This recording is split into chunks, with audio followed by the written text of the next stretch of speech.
So Brad, a 1-1 draw today with Quorn. How do you reflect on that overall? Listen, it's a good point against a very, very good side. I've just said to the boys in there, they're probably, as a whole, the liveliest front four that we'll play against. Gave up chances, but the biggest thing I take away from this is we had a decent amount of control in the first half. We scored when we was on top. Didn't start the game the greatest, but we grew into that in the first half. Unfortunately, we weren't able to sustain it. They've came out all guns blazing. They've had some chances. Ben, the keeper's done absolutely fantastically today. But the biggest thing I'm proud of is this place was soulless in the changing room at times last year. It was tough to get through, and I've just said the biggest positive I take from this game of football today is that I've got a group that now will fight for each other, for myself, for the club. And the crazy thing is, when they're on top and chucking men forward to try and get back in the game and try and get something from the game, we should have gone and nicked it. We got in areas, but they'll be disappointed that they haven't scored more as well. So, for me, that's a team that we're going to go toe to toe with for the entire season. And listen, we took a point away from it. We're unbeaten in our duel, should we say. We've had chances to go and nick it, but football is not normally fair, and they thoroughly deserve something from this game as well. So for them to nick it at the end and get their point, disappointing of course, but as I say, football's not always fair, and today it was. And sort of, coming into the match, knowing that they won their opener 5-1, what did you expect coming into it? I pretty much knew what to expect, and I know a lot of their players. I know how they play, how they operate, and we knew they were going to be lively at the top end, strong, robust, don't allow easy chances. Fortunately, the one in the first half fell to a midfielder coming through rather than one of the front four.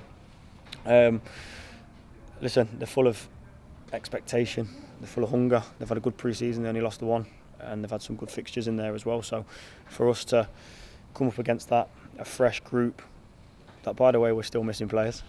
So for us to do that, have control in large parts in the first half, move them about as well as we did, and be as lively as we did in spells. That's the biggest thing I take away, and knew full well what they were going to come with, and it's no surprise what they were, because they're a good side.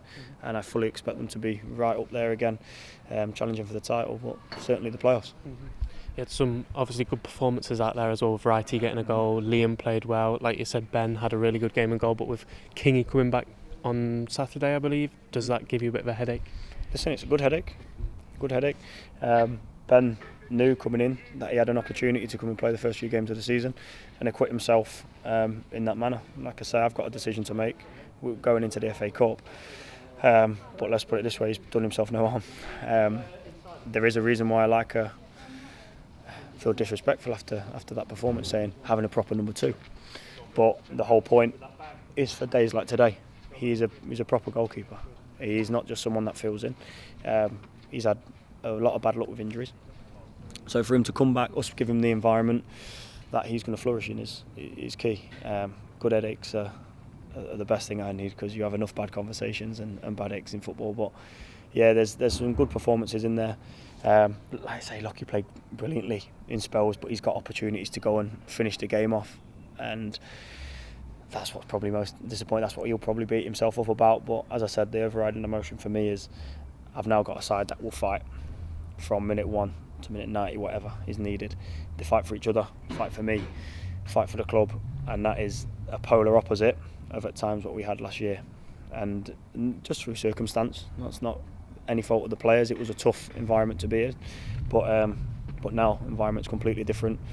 We've seen, in my opinion, what the top 3 of the league looks like now.